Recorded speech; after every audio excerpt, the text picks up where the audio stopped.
Okay,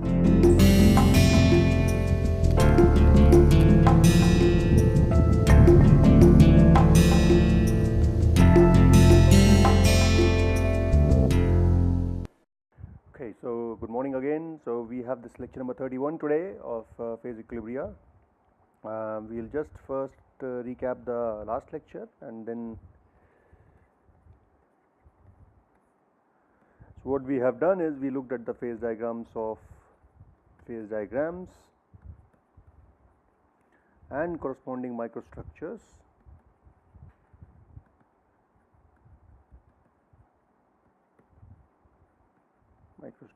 In ferrous and non-ferrous alloys.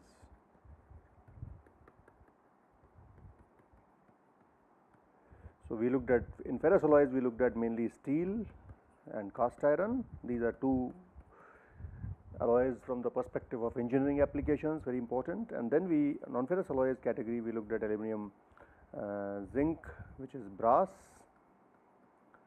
So alpha and alpha beta brass. Brass, as we saw, that it has a lot of many peritectic reactions because of huge differences between the melting points of two, sorry, copper zinc, not aluminum zinc, my apologies. This is copper zinc, and then we looked at copper tin, which was bronze. So both of these systems show plenty of quite a few peritectic reactions because of melting point differences. And typically we operate, for example, brass at compositions for relevant to alpha brass or alpha plus beta brass, and knowledge of phase diagram is necessary to choose the appropriate composition for achieving desired microstructure. Similarly, in tin based materials, copper tin based materials, we have phosphor bronze, or we have beryllium bronzes, which we haven't discussed, but there are a lot of bronzes. Beryllium bronzes contain beryllium, tin bronzes contain tin, or phosphor bronzes contain tin and phosphorus, and so on and so forth. So these are again useful materials. They have again microstructure which can be useful. For example, delta phase in tin based bronzes provides strength. So if you are around the delta phase composition, then you have this two phase mixture which provides you high strength to bronze. And then we discussed, we also looked at aluminum copper alloys, and we looked at titanium aluminum. So these are non-ferrous alloys which show, by and large, many of these systems show peritectic and also at places eutectic reactions. And knowledge of these phase diagrams is necessary to basically correlate to the microstructural development that you will obtain for a given alloy, and then you can tune it by further carrying out phase transformations by changing the kinetics, which is not part of this course, to tailor them. So this phase basically the knowledge of phase diagrams tells you what are the equilibrium phases that you obtain, what is the equilibrium microstructure likely to be, but the morphology of microstructure will be changed by kinetics. So kinetics is something which will again play an important role in determining the microstructure, but the phase diagram will tell you what are the equilibrium phases present, what are the temperatures, what are the compositions. They will help you in designing appropriate compositions. So now we discuss in this lecture, so before we move on to how to determine the phase diagram, let me just briefly touch upon so it's sort of a summary. So you can say effect of delta H mix. So when you have, so for example, when you have two elements which have complete solid solubility, but they don't have large difference in the melting points. So you start from this state, let's say liquid plus alpha, and as you keep increasing to, as you keep changing to higher enthalpy of mixing, so as enthalpy of mixing keeps increasing order for systems, increasing order for systems with not so exaggerated delta T m, which means melting points are not vastly different. So when you increase the free energy enthalpy of mixing, then the phase diagram tends to split in such fashion, so that you have this kind of behavior. So this is liquid plus alpha, again liquid plus alpha, you have alpha, and then you have alpha 1, alpha 2, and in between you will have alpha 1 plus alpha 2. If you further increase the delta H mix, it changes to, so this basically this region will keep growing. So as it keep growing, it starts becoming bigger and bigger, and this liquidus and solidus comes closer even further. This is liquid, liquid plus alpha, liquid plus alpha. Again you have alpha 1, alpha 2, alpha 1 plus alpha 2. And so as delta, basically what it means is that as delta H mix is increasing, the solid solubility of two phases, two elements within solid state is decreasing, and as a result they tend to phase separate, and this phase separation increases as the delta H mix increases. And so you can see that as delta H mix is increasing, this phase separated part is getting bigger and bigger in area, and finally when it becomes too high, then you have something like this. So you have, so this is just a schematic, okay. So you cannot take this as phase, it will have, you know, even subtle variations. So it will have melting point something like that.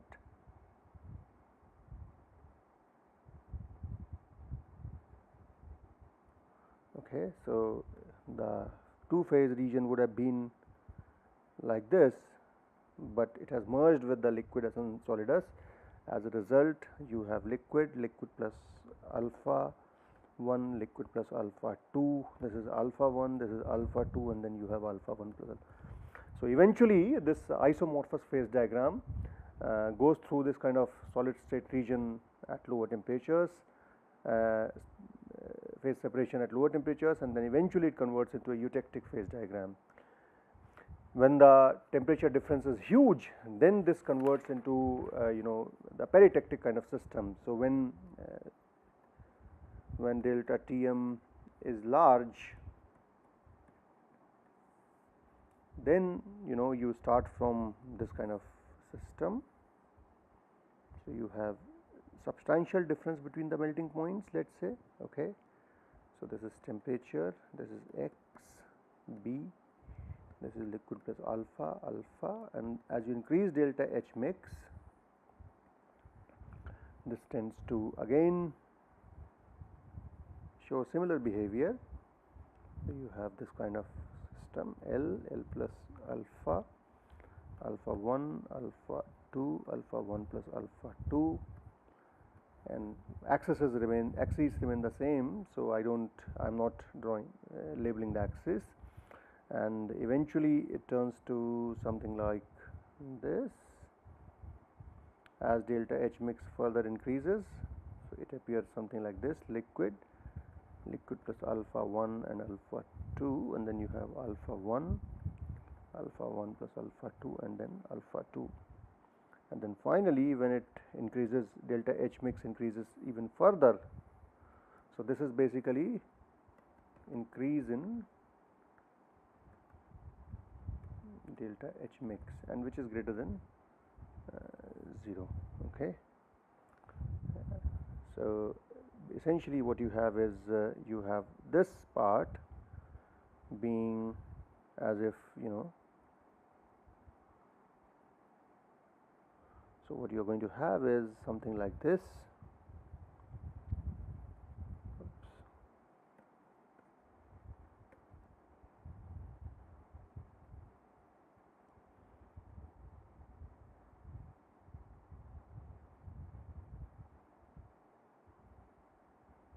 So this is liquid plus alpha 1, and then you have liquid plus alpha 2 here. So this is alpha 1 plus alpha 2, alpha 1, alpha 2, this is liquid plus alpha 2. So this is when you have large differences between the melting points of two elements, and when delta H mix increases to greater than 0 from being delta H mix lower than 0, when when the delta Tm is very large. So these are the two cases. Again, this is increasing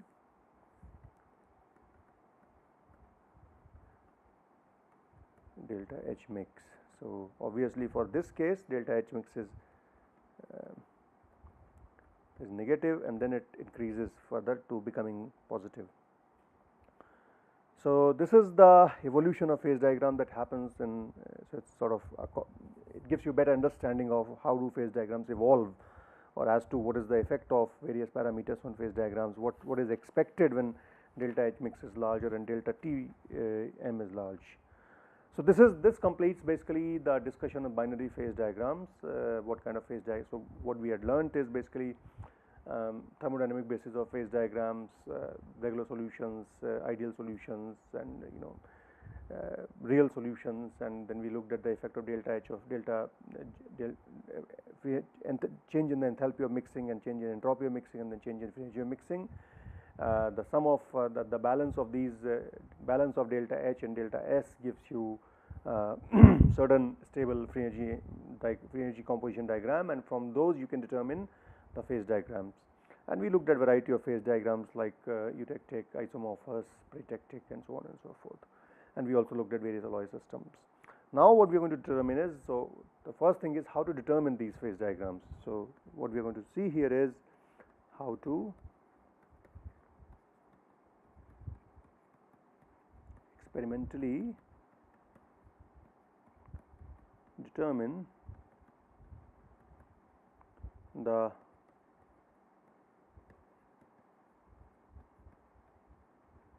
phase diagrams. All right. So we have various methods. So the first method very commonly used is thermal analysis. So basically this means doing time versus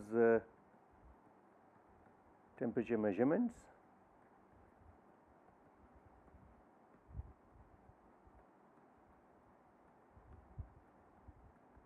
And experiments.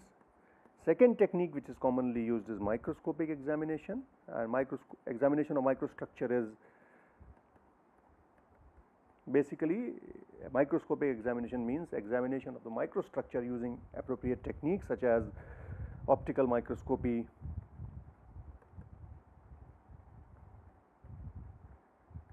scanning electron microscopy,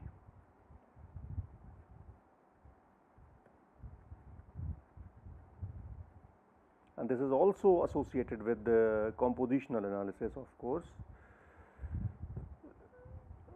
using techniques such as energy dispersive spectroscopy or energy electron probe microanalysis. So these two techniques can give you to a very fairly good picture of composition, local compositions. And then we have third technique which is related to structure of the phases is X-ray diffraction.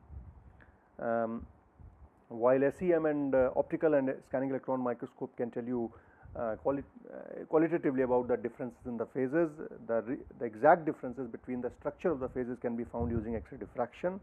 So X-ray diffraction can be carried out both at room temperature as well as temperature dependent to understand phase evolution, and then correlate it to the time temperature measurements and microscopic examination. And then finally there are some other measurements, other methods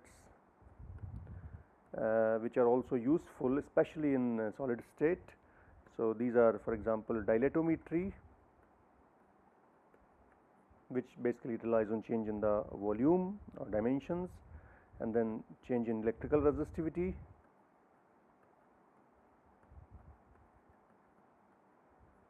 and then change in magnetic properties.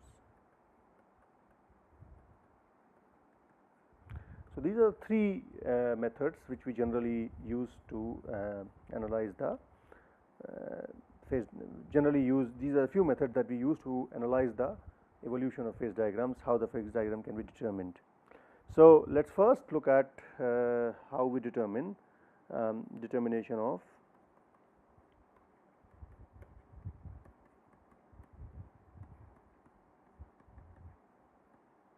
liquidus and solidus.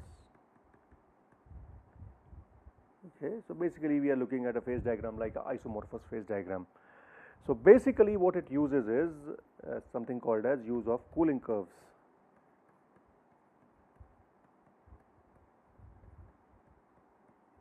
that is, you thermally analyze a material. And cooling curves are nothing but time versus time on x axis versus temperature y axis plots. So, when you cool a solid, or when you heat when you cool a liquid or solid, and when you heat a solid to liquidus temperatures, you monitor the time temperature as a function of time, and these curves are called as cooling curves. And these are essentially based on the principle is based on evolution. The change in the shape, change in the profile of these curves is based on evolution or absorption of heat. So, you basically latent heat of melting, or heat change related to phase changes solid in the solid state. So, basically absorption or evolution of heat during phase change. So, this change, this heat could be evolved or absorbed depending upon liquid to solid state transformation during heating or cooling, or solid to solid transformation if there is a large heat change involved, and so on and so forth. And what we basically analyze the change in shape of the curve. Shape means slope of T versus T plot at the start and end of phase change. So, when the phase change happens, you notice the change in the shape, which is basically the slope of time versus temperature plot at the beginning and at the end. So, it depends, if you are cooling or heating, you look at corresponding points of so if you are cooling, for example, liquid to solid, you look at the start of solidification, end of solidification, and if you are heating it, then you are looking at start of melting and end of melting as the phase change. So, there are various curves that you may encounter during this plot. So, for example, for pure metals,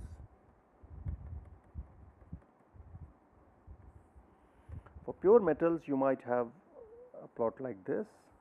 So, this is time versus temperature. So, this is time on x axis, temperature on y axis, and for pure metals a plot like this is obtained.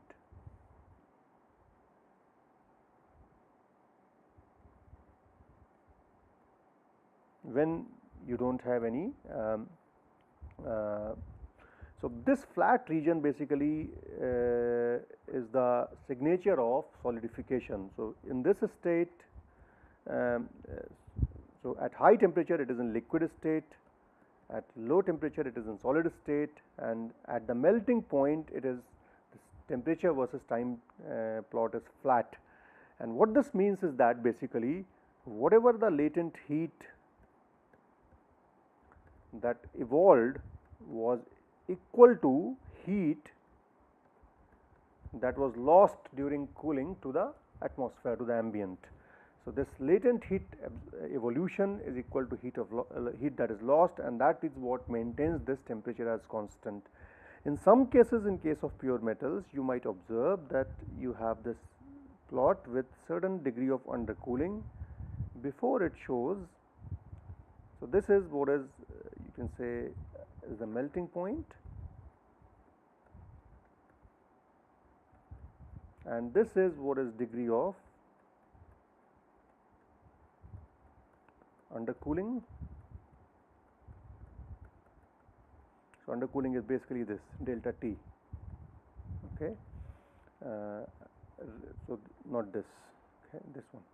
So, before it again becomes flat again, and this degree of undercooling is required because, as you will see in phase transformations, you need to form a stable nuclei, and that formation of a stable nuclei requires some energy, and that energy comes through extra undercooling. As a result, you require to cool the material a little bit lower than its melting point before you come back to its melting point during solidification. So, again these are the two kinds of plot that you observe in case of pure metals. Similar plot is also observed in case of eutectics, for example, because eutectics also have fixed melting point. As a result, so any reaction which undergoes a fixed at a constant temperature, you are expected to obtain similar sort of curve. And then for two phase regions,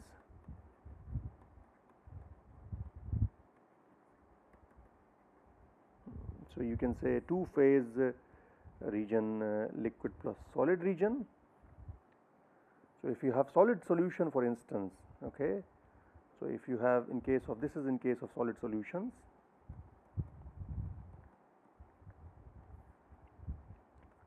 so again time versus temperature.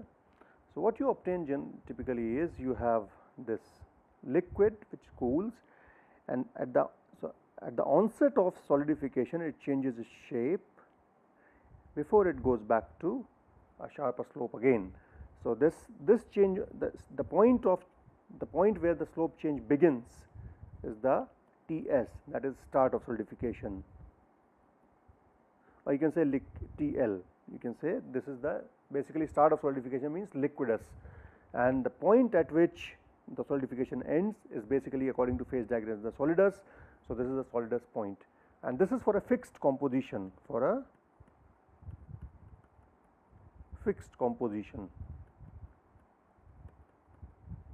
So you take many compositions of an alloy. You take, let's say, 0 to 10%. You take 20 compositions every 5% interval. You obtain such cooling curves starting from pure A to pure B at every 5% of B, and then you stitch them together to obtain a phase diagram. So you will have to conduct many such experiments for various kinds of compositions. And if you have alloy with liquid plus solid region, with solidification culminating into eutectic, followed by eutectic kind of behavior, then you will have a mixture of these two. So in the beginning you will have liquid cooling, then liquid plus solid, and then again you will have a eutectic reaction followed by, so this would be your eutectic temperature TE, this would be the start of solidification, that is TL, and so this is liquid plus solid, this is the eutectic solidification, and this is solid. In this case this would be liquid plus solid, and this would be solid. So these are the few different kinds of curves that you are expected to obtain as you stitch them, as you obtain various cooling curves. So now let's say you have a system for which you want to draw the cooling curves, and so what you do is that basically you have let's say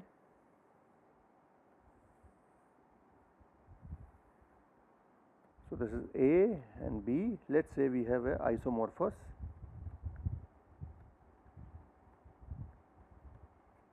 system, okay, and this is temperature. So I obtain cooling curves for different compositions. So let's say we start from pure A, which has a melting point A, and this has a melting point Tm B. So for Tm A, when for the pure metal, the cooling curve is going to be something like this. So this is going to be the first point that I obtain in terms of where the solidification happens. So this is the Tm. Now as you go to another composition, let's say I go to this composition. For this composition, let's say the curve is going to be, you have a curve like this and then this. So you have one of this point, another of this point, then you have another one. Let's say for this composition you start with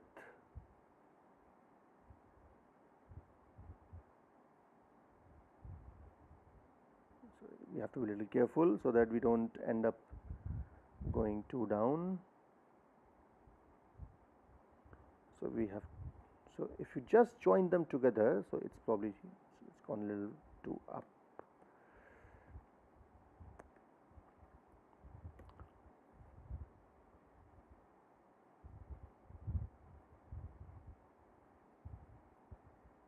So, if you join these points together, let me just use a different color, I think.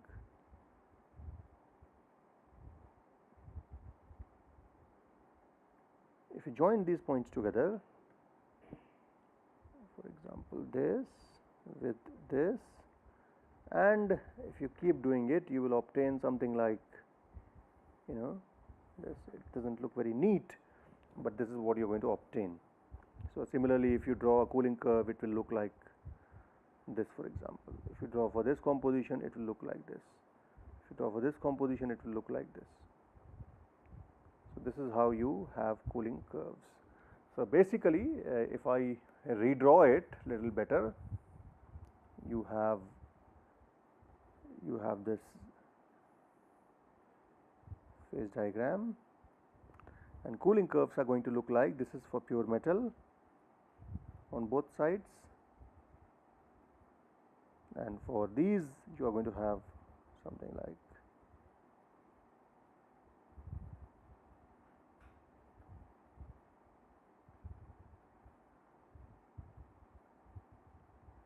so. This is for composition. Let's say you are going to have different compositions. So, 1, 2, 3, 4, 5, 6, and when you stitch them together, you get a nice phase diagram. Okay. So, this is how you make a phase diagram by looking at the cooling curves of various systems, and and now what we are going to do is that we are going to so this way what you can do is that if you do experiments in this way, you can construct liquidus and solidus. Okay. Construction of solidus is a little tricky, because what happens is that when you reach the solid, often because of so this is somewhat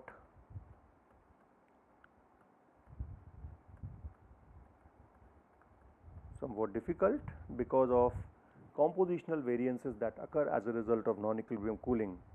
So, non-equilibrium cooling, which I explained that which creates composition differences, this gives rise to lowering of solidus. So, as a result, measurement of solidus is somewhat tricky. So, what you do is that basically, to avoid it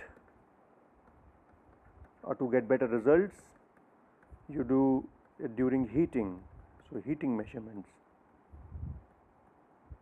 because what you do is that when you do heating, so before you do heating, you homogenize the alloy. So, homogenization follows by, so you have homogenization will remove the coring effects, and then you do the heating treatment. So, heating analysis, and that will give you the better estimation of the solidus. It will be slightly higher than what you observe during the cooling cycle. So, what we have done in this lecture is we have looked at how the phase diagram is measured, analyzed using thermal analysis by measuring cooling curves of alloys for both pure metals.